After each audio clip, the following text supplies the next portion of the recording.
Hello, everybody, and welcome to the Championship Showcase, Secrets for Success from the playing field of competition to the field of life. We are speaking with inspirational sports leaders who are sharing their life strategies and empowering messages of hope and purpose to support those athletes that are seeking to make a successful transition from the playing field of competition to the field of life. My name is Dominic Militello. We're so glad you could join us today. We have an incredible guest with us today, so let's jump right in. Today we're speaking with Shawn Harper. Shawn Harper is a former college and 7-year NFL professional football player. Couple of his proud moments are having blocked for 2 Heisman Trophy candidates and 2 All-Pro running backs during his college and pro career. Shawn is currently the CEO of American Services and Protection in Columbus, Ohio, and creator of ShawnSpeaks.com. He is living proof that a setback is a setup for a comeback. Shawn travels the country sharing the wisdom he has gained through the experiences in his life. A classic rags to riches story, Shawn was born and raised in the impoverished area of Columbus, Ohio, faced with insurmountable odds such as 4 learning disabilities, poverty, speech challenges, and the lowest GPA in his senior class. Shawn rose from an average football player to graduating from college and winning several National Achievement Awards. He's regarded as one of the top and upcoming motivational, inspirational speakers in the country.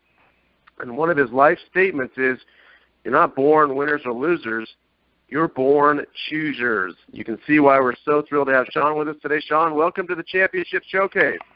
Thank you. Thank you for the opportunity. And just let me give a clarification with that. It was not 2 All-Pro running backs. I was on the roster with Marshall Faulk when he was with the Indianapolis Colts. That's a typo, and I'll talk to the webmasters about that. So I just wanted to throw that out there. Okay. I didn't want people start doing research. And as far as, exactly 7 years, there was several years in the NFL, and then I also spent a couple seasons over in NFL Europe as well. Funny story about that. Go ahead, tell us. I had this crazy quarterback over there when I was playing. I was playing left tackle, and I had to protect this unusual, unorthodox quarterback, but he was absolutely amazing, and he had actually went on to play for the Rams in the NFL, and he was MVP. His name was Kurt Warner.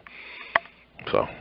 Oh, great! Yeah, well, yeah. People are familiar with Kurt Warner and his story, certainly. So. Yeah, he's a beast. Yeah, yeah, an amazing guy. Yeah. Yes, well, I'm sure you have a lot of stories. Playing with a lot of incredible people. But for those people who may not be as familiar, Shawn, with you are, can you tell us a little bit more about your story and your background? Born and raised on the south side of Columbus, Ohio. I am one of 6. In fact, my mom adopted one more, so that was 7. From a single-parent setting, I was faced with a ton of adversity and opposition at a very young age. I was documented with 4 to 5 learning disabilities, repeat the first grade, kicked out of 2 schools because of disciplinary issues. I left high school with a 1.62 accumulative GPA, not on my ACT. You might not be able to tell now, but I stuttered my entire life. I could not complete a sentence till probably my sophomore or junior year of college. I did not start in sports until my senior year. So there was no honorable mention, all conference, no all state, no. So underneath all of that, though, was a desire and a passion to overcome and achieve. And another one of my life statements is that you can often count the number of seeds in an orange, but you can never count the number of oranges in the seed. You can count the number of So yeah. Well, great. Well, it sounds like you have had certainly a journey that we would like to explore. As far as the athletics go, for us, tell us why competing in athletics was so important for you once you got involved and once you got going with it. Well, to be really honest, I didn't like football when I was, first and second grade. Although I loved the Dallas Cowboys growing up, and my mom knew that I needed male influences, and so she made me play football because they had a bunch of coaches who were males, and they can give a lot of life lessons. And so they, gravitated towards me, and I did the same towards them, and I had just a love for good, solid coaches ever since. And then that acquired taste and that love for football began to develop. And by the time I was in high school, it was a full-blown passion for me. And then from there, I went off to a junior college because I didn't have the actual grades, obviously. Junior college in Iowa. And from there, I went to Indiana University. Great coach and mentor by the name of a guy by the name of Bill Mallory. And he really drilled in some amazing life lessons. And from there, you heard the stats, and the rest is history. Right. Well, there's a lot that takes place going from Pop Warner to high school, from high school to college, and then obviously college to the professional level. What was it about those steps for you that kept you moving forward and helped you to achieve the highest level? The drive to win. I love to win. I love to compete, and I love to win. And so whenever I would come up against a different level of adversity, I would sit back and I would study the not problem but challenge and say, you know what, how do I overcome this? And that was my drive. I didn't really have that killer instinct mindset at the professional level like I should have, to be very honest with you.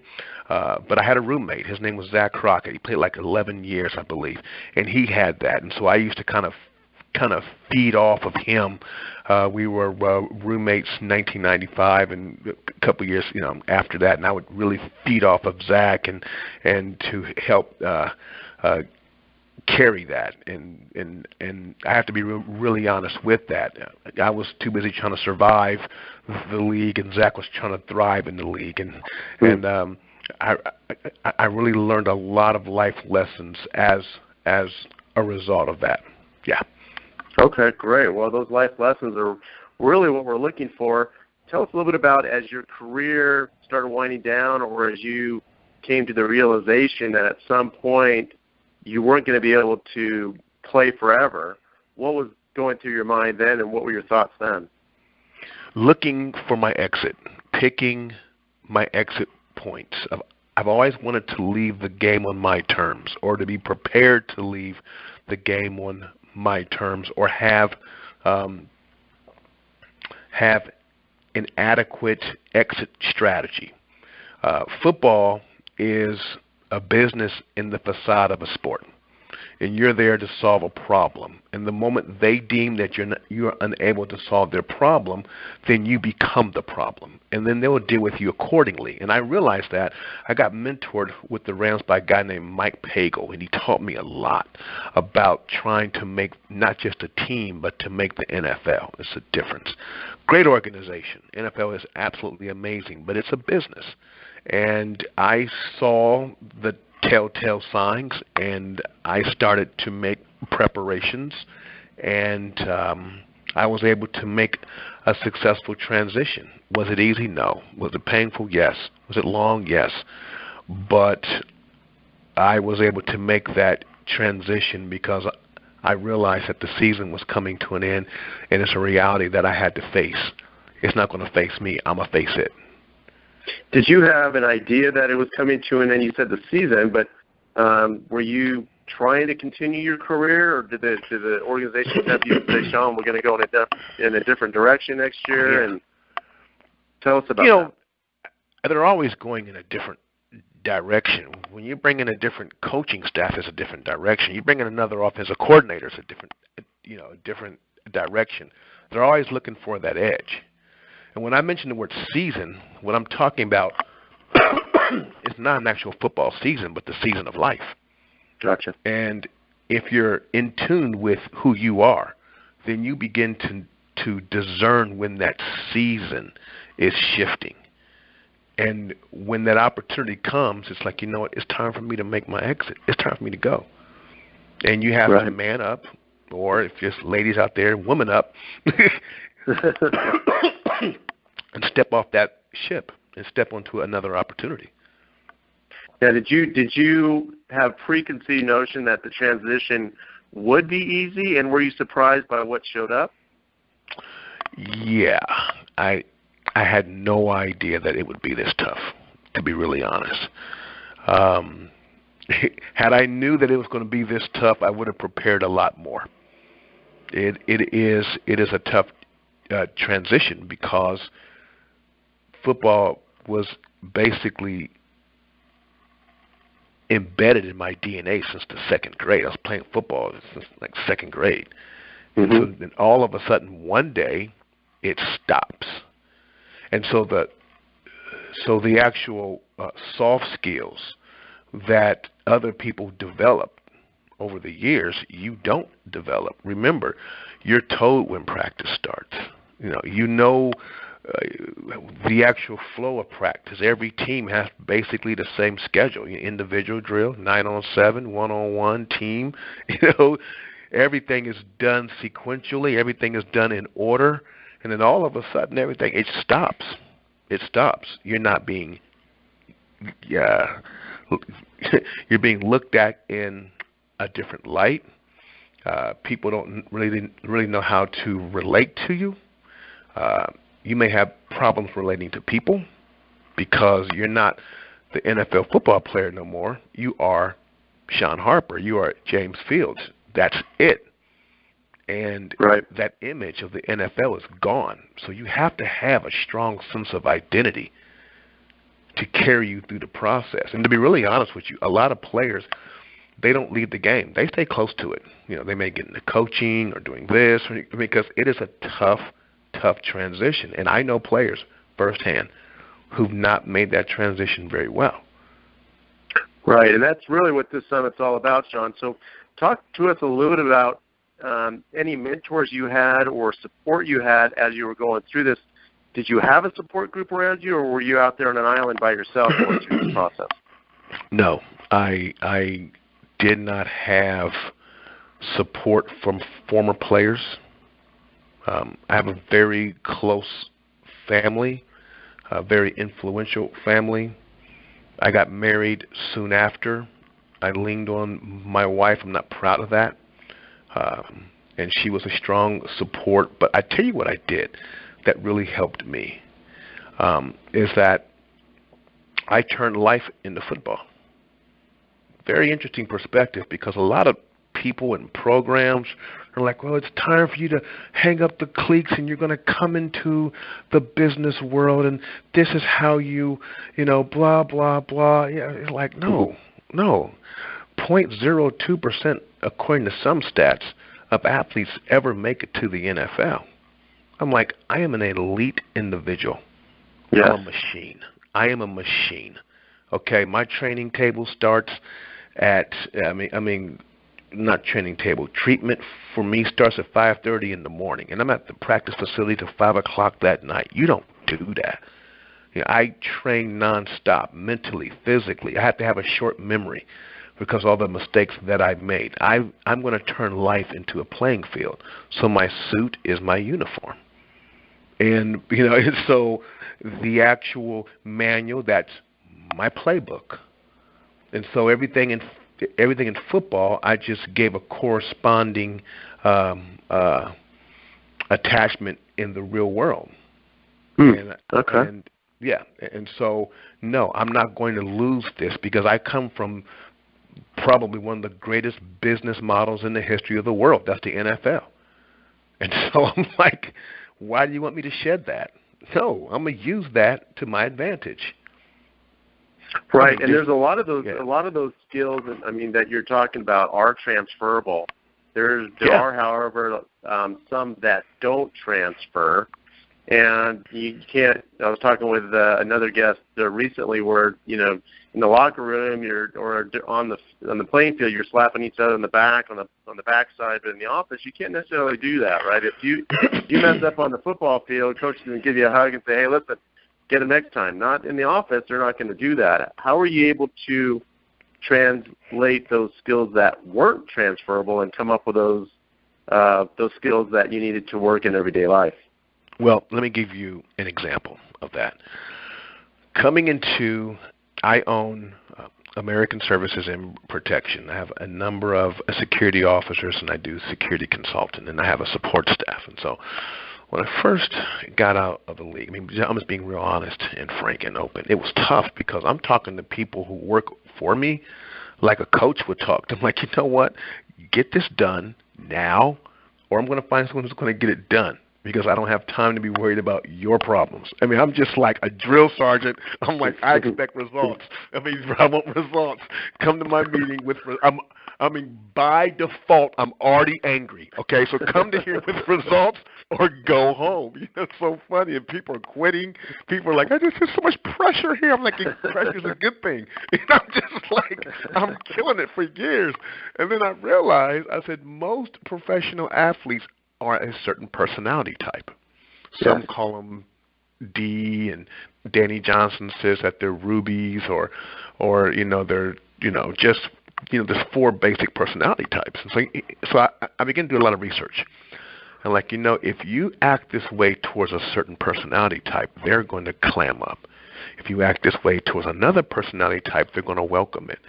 And so I had to learn those skill sets, that who am I talking to and how to motivate that individual. And once I began to learn that, it made a lot of things easier. And I relished the opportunity to speak to other former athletes because they think like me, so we can yell and laugh and joke and make people look bad. So it's great. It's great.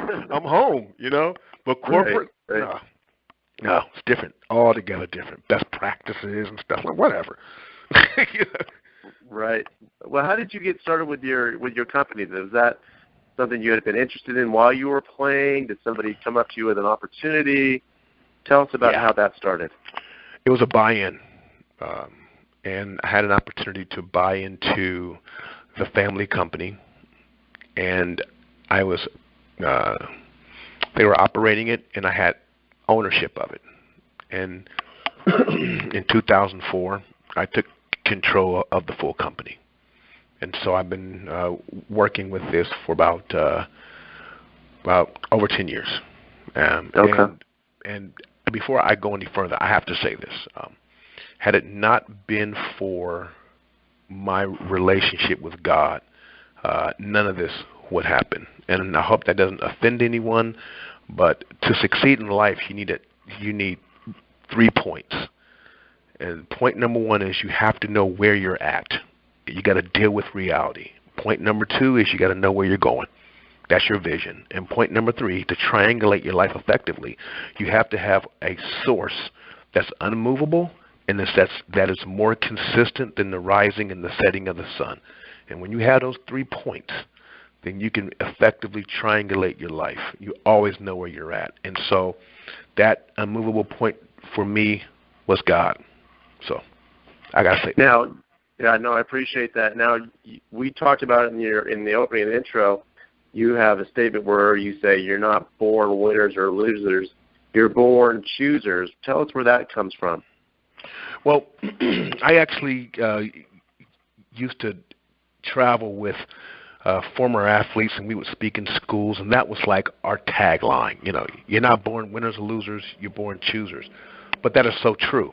Everything is broken down to a choice. No matter what influences that choice, it all comes down to your decision. And when you begin to concentrate on the fact that, yes, I made that decision, you begin to take ownership, and you move from being a victim to a victor. You stop reacting, and you start responding. Noticing that there's so much power in your choice.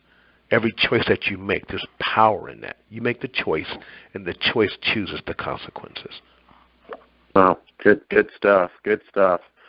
Now, I noticed looking at your website and reviewing some of your stuff that in your assemblies, you're pretty animated, man. You'll get up there and you'll rip telephone books in half and bend steel cans and pots and all that stuff. How did you come up with developing your message for your assemblies? Well, again, with those guys that I used to travel with, that's basically some of the things that we've learned. And what happens in schools is that they're not going to listen to you by default because you're an adult, and adults don't know anything, And so you have to take them out of the school. and that's one of the secrets I've learned. It was a guy named Keith Davis. He kind of helped me as far as speaking. He's like, wherever you speak, you got to take them out of where they're at. If they're in the school, take them out of the school. Take them to the football field. Take them in their mind to somewhere else. And so I engage the right side of their brain. And then that way, it's more entertaining and informational versus left side. Because when they leave the school assembly, then they're going back into a left brain environment. Facts and figures and charts and stuff like that. So I use a lot of right brain examples in my schools and in my corporate events, and it works. Tell us about some of the successes you've had working with the assemblies of the kids, or even some of the other former athletes that you've worked with. Tell us the successes or some of the challenges you face in working with these athletes. Well, the challenges that you will face with working with athletes is ego. It's getting through that ego, and that's one of my prerequisites. That's the first thing I determine. Are you teachable? You can be an amazing individual. You could be a great speaker. You have a lot of potential. But just like in the NFL, just like in college, is this kid teachable? If the kid's not teachable to learn a certain skill set, then it's wasted talent. And that's the first thing I discern. And sometimes you meet athletes who aren't teachable. So guess what? Life is a great teacher. Welcome to it. Go. As far as my successes, one of the greatest compliments that I can receive is when I'll give you an example. I was in Nashville a couple years ago, and I'm on the elevator, and this individual just keeps looking at me like, why does this guy keep looking at me? It's 8th floor. He's staring at me. I have my wife with me. I'm like, man, I hope I don't have to. I'm gonna have to take this dude out. And so I'm scanning it like, okay, I'm gonna have to take him out like this. I'm just going through my mind, right? Because he's not going to, And then we get to the bottom floor, and he's like, dude, are you Shawn Harper? I'm like, yeah. He was like, man. He's like, wow. I was like, what? He's like, you came to my school years ago, and you spoke in North Carolina. Wow. I said we're in Tennessee. I was in North Carolina. I heard you speak, and I still have your football card. And he reaches in his wallet, and he pulls out this old football card I signed for him. He's like, thanks, dude. You changed my life. I'm like, wow. Wow. Powerful, Shawn. Yeah, that's like generational stuff right there. That's I'm like, powerful. Oh yeah. I've had it happen several times. Good. Well, that's great. That's what we're talking about. That's what we're trying to do here. You're listening to the Championship Showcase. We're with Shawn Harper, and Shawn's providing some great stories and some strategies here for any athlete out there that may be struggling. How important would you say it is, Shawn, for athletes that are struggling, maybe not struggling, but just maybe getting started in their transition to get some support, a mentor to help them through the process? Extremely. It is very, very important that you get a hold of former athletes. I would strongly suggest you get a hold of former athletes because they can understand. They can understand that transitional process. It doesn't have to be football. Just another former athlete near or at the professional level. That is successful, and not only allow them to mentor, but allow them to model what they do. It's extremely important. Take us through somebody coming to you today, and they have some relationship issues. They have some career issues. They have, just kind of lost right now. They, very successful. Let's say a 4 or 5 year guy out of the league. He's certainly has some money in his pocket, but is struggling. You mentioned a minute ago, first thing you asked, are you coachable? Yeah. And maybe you're going to go through some of the other. Take us through that process, if you will. Well, just I don't ask not fully, but okay. Yeah, I don't ask them, are they coachable? I ask them to do things, something small. I need you here at 9 o'clock. You show up 9:15, we got a problem. You show up 9:15 without calling me first, let me know you're going to be late, we got a problem. I need you to have this, something small, and then I just watch. And then after, a little bit, then we'll make the determination that this person is teachable, this person is coachable. Then we start the process. And a lot of times what really hurts an athlete in being cut is that self-esteem, because his esteem was making a tackle. His esteem is being that current NFL football player with that NFL card, and he's hanging around everyone, and he's being invited to cookouts, and people know who he is, and his mom is so happy, and everybody in the family's like, he's signing autographs, and he's a football player, and all of a sudden it's like he's not a football player. That, and let me just regress for a second, that is a painful paradigm. That's a painful paradigm, because you think that you're going to have the same status and reverence from people as a former player, and it's not there. You think that you're going to carry that name when you go do business deals, and they're looking at you differently. Like, we loved you in the football field, but business-wise, I don't know if I want to do a deal with you or not. That is a tough switch. If it's not done properly. And so then I begin to attack that in him. Like, look, you played in the NFL, dude. Okay, you are an elite machine. Now let's take everything in the business world and let's turn it into that challenge. Let's turn it into that prep. Let's turn it into 9-on-7. Let's turn it into one-on-one pass rush. Let's change the terminology. Like a perfect example, I don't talk to NFL players or people who used to play. I don't use the word success, because success is a foreign term for us. We're not taught success. We're taught winning. It's like, I don't care if you didn't give up no sacks. You lost a game. You lost. It's success is not stagnant. So you could be successful 1 minute and unsuccessful the next. So you know what? We're here to win. And when that mindset switches, then now your decisions, is that a winning decision or is that a losing decision? Is it a winning attitude or is it a losing attitude? Yeah. What was the moment for you when you realized the real world was not the NFL world? Do you remember?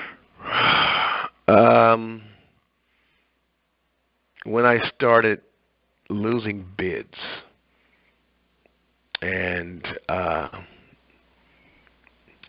I would go in for bids for the security company, and I'm not used to losing, and I'm losing these bids, and I'm like, wow, other companies are getting these bids and they're being awarded these bids. I'm like, wait a second, I'm Shawn Harper. What's up? That don't work in here. You have to develop a whole new skill set. This guy won this opportunity before the bid was even submitted. They're just submitting it just so they can look good. How did he? And then I started to learn the other game, which is predicated off of networking, getting in, talking. And that's a whole new different skill set that we didn't have to learn as athletes. Right. We had 120 guys, maybe some people in the frat house, and everyone wanted to network with us. And we didn't talk to other people. But now I'm like, we got to network. You got to get up there and go to these little stupid networking events, just like I'm not, but that's how you win. It's you connect, you involve, and you upgrade. Well, it's true, and I remember when I finished playing, and I thought I'd be a VP of some big sales company or something, and after the first 15 minutes of somebody saying, "Oh yeah, we saw you, we read about you, we saw you on the TV or whatever. Man, you were amazing. Can you sell? Can you type? Can you put a marketing piece together?" And I'm looking at him like, "What are you talking about?" Yes. So you, like you were saying a minute ago, you go from this person of stature up here in the athletic world, and then you're kind of the last person picked for kickball again. In the real world. How did you overcome that? Because some guys have struggled with that. Because if I did it on this level, I can do it on any level. Because underneath all the skills, how do you put together a marketing plan, and how do you connect, and how do you follow up, there's words like drive. There's words like gut. There's words like dealing with adversity. There's words like, or phrases like dealing with rejection. That is just raw. And now I can layer anything on top of competition. I can layer any of those soft skills or those other skills on top of determination and tenacity. So a lot of people that haven't played the game, they know all the little tricks, but to be really honest, I'm not going to go down because never mind, I want to get in trouble. But to be honest, or to be more frank, an athlete that has those skill sets on top of what we've done on that field, playing with pain, following orders, working together, teamwork, there's no better teamwork than that. Respect, integrity, and you give us those, skills like LinkedIn and networking and all that, we'll crush it. Right. We'll crush it. We will. Right. We will crush it. Couple more questions before we have to close up. What would you say to the athlete who's currently still playing, and you had an opportunity to sit down with somebody? I remember when I was playing, there were 3 or 4 guys that were doing side jobs, and they were, getting involved in some business deals with some real estate. And I was looking at them like, man, you guys are crazy. We're professional athletes, man. We got to live this up, right? And so here they were setting themselves up, and I was living the high life. And what would you tell a current professional or elite athlete anyway, while they're still playing? What would you tell them as far as preparing for life after sport? 3 things. Number 1, find your avenue. 4 things. Complete your education. And I have a different view on that. I think education is important for other reasons, because I promise you, a lot of things I learned in college is not helping me in the corporate world. Okay, it's not there. It's just, but it gives you leverage. Okay. It gives you leverage for job opportunities and such. Okay, so football is about leverage, right? So, complete your education for your leverage. Okay. Number 2, find which avenue you want to go in and begin to learn and perfect your craft. Okay. Number 3, practice it on the off season instead of going down to Cancun. No, you start practicing your craft. There was a guy that played, I think his name was Scott Radisack. This dude was like an engineer, man. I mean, I was like, really? I'm like, he was already ready. Another guy that played on the Colts, he got injured. He was a photographer. He was on the sideline shooting with a press pass on. I'm like, wow, Tony Mandrix is like a photographer now. I mean, like, really? So right. But last but not least, and it's most important. It's most important. Network. Everyone wants to know you. Everyone wants to get to know you. Don't blow that off. Don't blow them off. Your LinkedIn account should be filled with thousands of people. people's friends, and your actual social media following should be at least 50 to 60K. Talking over and over, developing those relationships, doing favors. Okay, leveraging that NFL brand. You have to leverage that brand. They're leveraging you. Okay, leverage that brand. NFL player. Hi, how you doing today? Hey, give me a business card. Scan it in. Follow-up email. Nice meeting you. Connection. Beautiful. Beautiful. We're speaking with Shawn Harper. Shawn, what would you say your life mantra is that guides you today? And tell us maybe where did it come from? Well, life, to me, life is not about success. Life is about winning. I believe that we're all here for a season, and we're all here for a reason. Find it. Lock in with the Creator, the CEO of the universe, God, Jesus, and play to win. Great. Everyone has the ingredients to win. Unfortunately, society tells us, number one, you don't want to win, you want to be successful. You want to have 6 or 7 figures. You want to have another car. You want to do this. You want to do. How are you going to tell me what my win is? You don't know what my win is because you don't know me. And how are you going to value or devalue what my win is predicated off of some preconceived standards that you've developed? No, man. I'm here to win. Whether that win is being a missionary, whether that win is being an actual amazing teacher, whether that win is being a CEO, a salesman, or an investor. I'm here to win. When we were kids, we didn't think about 7 and 8 figure jobs. We said, you know what? I'm here to be a policeman. I'm here to be a fireman. I'm here to help people. I'm here to be a doctor. That's your win and your legacy. Work for your last name and not your first name. Wow, great stuff. Great stuff, Shawn. Well, we are out of time, Shawn, and I just want to tell you thank you very much for joining us today. Everybody out there listening, I hope you've enjoyed our conversation with Shawn as much as I have.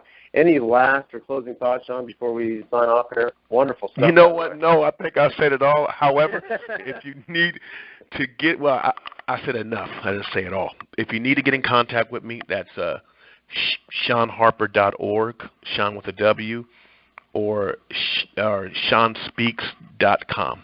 And so, and if there's any struggling athletes out there, my contact information is on my website. You give me a call, and I will chat with you. It's no problem. Amazing stuff. Fantastic stuff, Shawn. I really appreciate it. You've been listening to the Championship Showcase, Secret for Success from the playing field of competition to the field of life.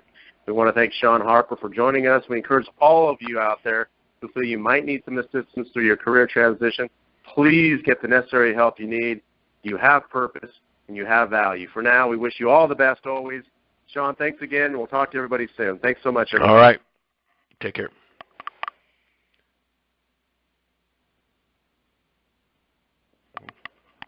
Is that it? Great. Yeah, it's a great job, man. Thank you very much.